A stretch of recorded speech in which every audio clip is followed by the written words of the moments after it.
नमस्कार साथियों, आशा करते हैं कि आप सब बहुत ही अच्छे होंगे और अपनी पढ़ाई बहुत अच्छे तरीके से कर रहे होंगे।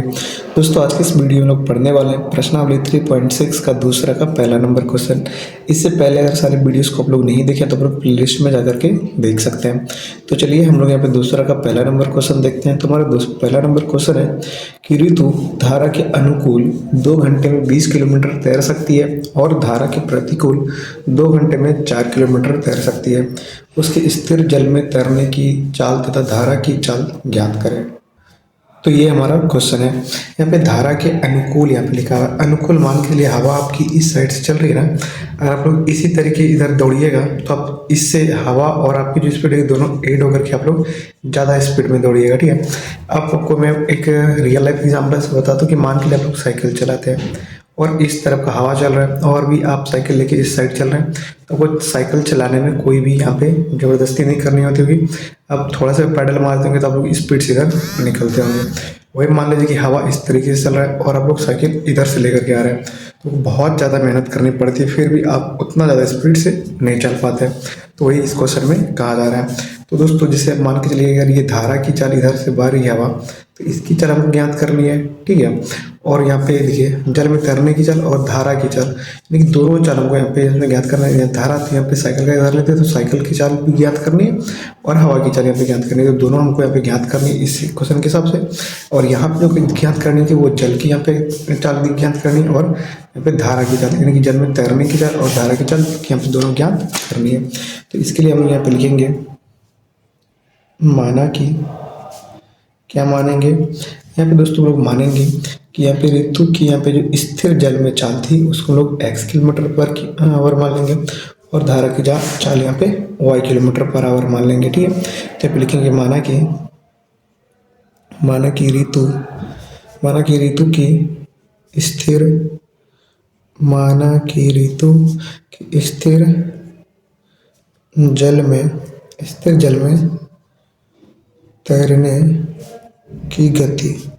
जल में तैरने की गति x किलोमीटर पर आवर।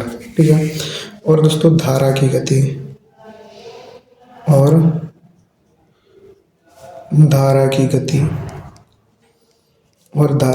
हमारा कितना है, y किलोमीटर पर आवर। ठीक है, यानी ऋतु की स्थिर जल में चाल x किलोमीटर और धारा की चाल y किलोमीटर। चलिए अब आगे बढ़ते हैं। इसीलिए धारा की दिशा में चाल,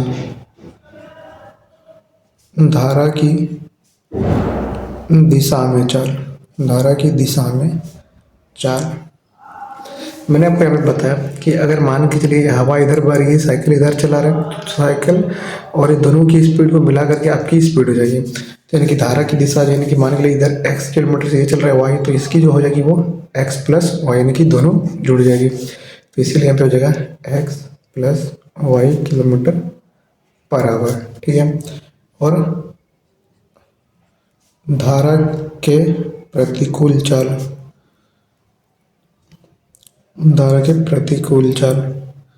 तो मान के लिए अगर इधर से x हमारा किलोमीटर से धारा है और इधर से हम लोग यहाँ पे तैर रहे हैं, तो इसकी जो टोटल रहेगा वो x माइनस वाई हो जाएगा, यानी कि इसकी जो स्पीड रहेगी। ठीक, तो यहाँ पे जाएगा x minus y kilometre per hour. ये हो गया।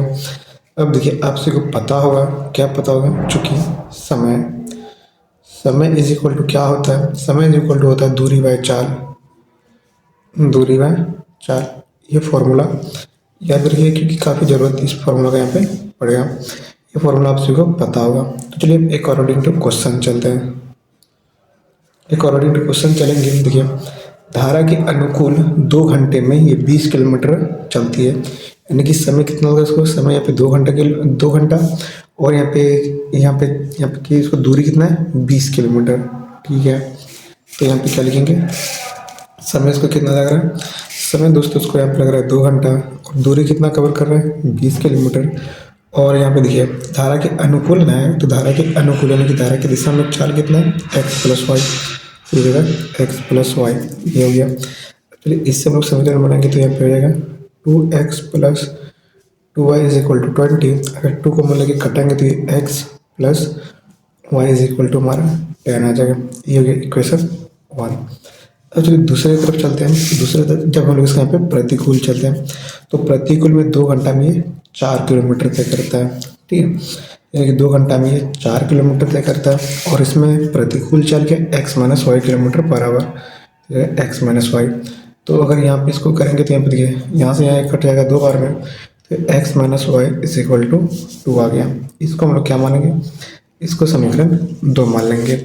अब इस दोनों समीकरण को यहाँ पे विलोपन विधि से सॉल्व करके इसको एक्स और वाई का वैल्यू यहाँ पे ज्ञात कर लेंगे। तो यहाँ पे लिखेंगे समीकरण 1 और 2 को यहाँ पे वाई वाई यहाँ पे सेम है तो यहाँ प्लस और माइनस है, तो यहाँ पे क्या करेंगे जोड़ेंगे, को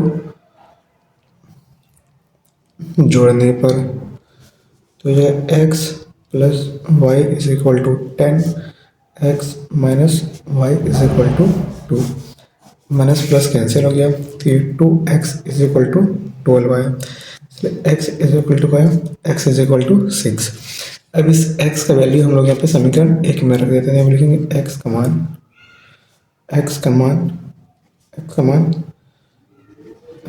समीकरण 1 में रखने पर, समीकरण 1 में रखने पर तो समीकरण 1 हमारा क्या है, x प्लस वाई, तो x के 6 plus y is equal to 10, इसलिए y इज इक्वल टू क्या है, y इज इक्वल टू 4 हो गया। तो इस तरीके से देख सकते हैं हम लोग x का और y का दोनों का वैल्यू ज्ञात कर लिए। तो यहाँ पे लिखेंगे कि अतः ऋतु की स्थिर जल में, ऋतु के स्थिर जल में तैरने की गति तो x क्या हमारा 6 किलोमीटर पर आवर हो जाएगा, और यहाँ पे इसका किसका धारा की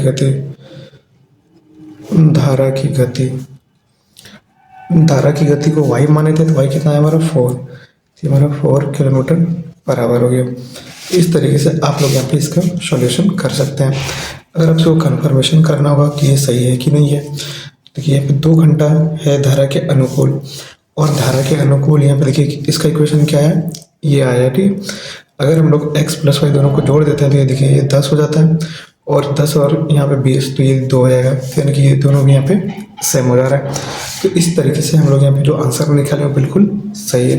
तो आज के इस वीडियो में हम लोग 3.6 का यहाँ पे पहला नंबर क्वेश्चन बहुत ही अच्छे तरीके से पढ़ लिए। अगले वीडियो में हम लोग इसके दूसरे नंबर क्वेश्चन को देखेंगे। दूसरा नंबर क्वेश्चन भी काफ़ी ज़्यादा अच्छा है, काफ़ी बार बोर्ड एग्जामिनेशन में पूछा गया क्वेश्चन है, तो आप लोग इस चैनल को सब्सक्राइब कर लीजिए अगर आप लोग दूसरा क्वेश्चन को मिस नहीं करना चाहते हैं। तो आज के इस वीडियो में इतना ही, मिलेंगे अगले वीडियो में जब हम लोग इसका दूसरा नंबर क्वेश्चन पढ़ेंगे। तब तक के लिए मैं आपसे भी विदा लेता हूँ। जय हिंद।